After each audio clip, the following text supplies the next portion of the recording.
सफेद और स्याह रंग की इस तस्वीर में खून से लथपथ जो बेजान शख्स दिख रहा है वो कुख्यात आतंकी हाफिज सईद का लेफ्टिनेंट था, जो लश्कर का कमांडर था, जिसका नाम बिलाल आरिफ सलाफी था, जिसके हाथ बेगुनाहों के खून से रंगे थे। उस आतंकी सेंटर के कैंपस में ही उसे गोलियों से भून दिया गया।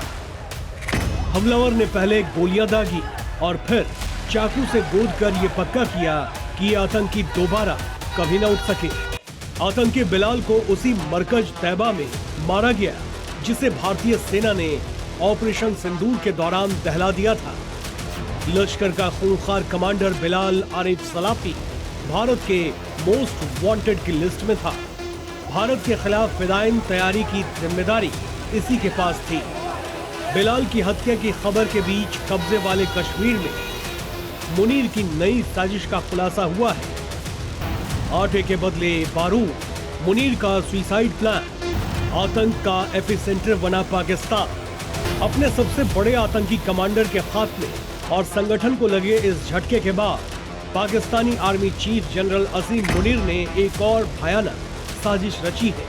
मुनीर के आदेश पर आईएसआई ने आतंकियों की नई पौध तैयार करना शुरू कर दिया। ये मुनीर की वो लॉन्ग टर्म प्लानिंग है जो लश्कर और जैश के कमजोर पड़ने के बाद एक्टिव की गई है। साजिश इतनी घिनौनी है कि पाकिस्तान की भूख का सौदा किया जा रहा है और इसका मुनीर ने सेंटर बनाया है पीओके को। जैश ए मोहम्मद और लश्कर तैयबा अब 7 से 13 साल के मासूम बच्चों को अपनी किलिंग मशीन बना रहे हैं। गरीब और लाचार माँ बाप को लालच दिया जा रहा है, मुफ्त खाना, रहने की जगह और नगद वजीफा।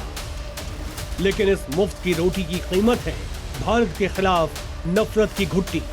साजिश इतनी गहरी है कि पढ़ाने के नाम पर आतंकियों की नई नस्ल तैयार की जा रही है।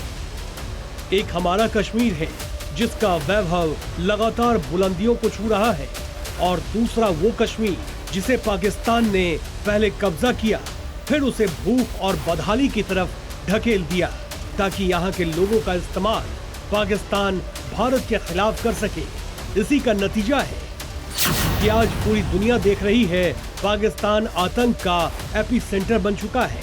ग्लोबल टेररिज्म इंडेक्स 2026 की ताजा रिपोर्ट में पाकिस्तान पहली बार दुनिया का सबसे ज्यादा आतंकवाद प्रभावित देश बन गया है, जहां पश्चिमी देशों में आतंक की मौत में 280% का इजाफा हुआ है।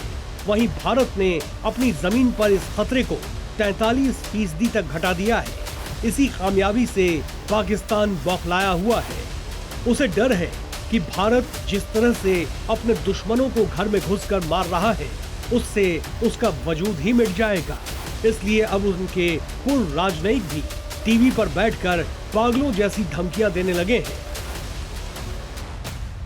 जहां दुनिया भर में आतंक का खतरा बढ़ रहा है, वहां भारत ने अपनी सुरक्षा की ऐसी दीवार खड़ी की है कि दुश्मन अब घर में घुसकर हमला करने से पहले 100 बार सोचता है। इसे लेकर पाकिस्तान की बौखलाहट अब उनके पूर्व राजनयिकों की जुबान पर आने लगी है।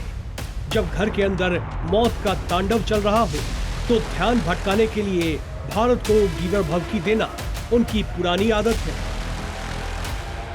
भारत में पाकिस्तान के पूर्व उच्चायुक्त रहे अब्दुल बासित ने एक टीवी डिबेट में जो कहा, उसे सुनकर आप उनकी दिमागी बदहाली का अंदाजा लगा सकते हैं। अब्दुल बासित की ये बातें किसी गंभीर रणनीतिकार की नहीं, बल्कि एक डरे हुए मुल्क की बदहवासी है।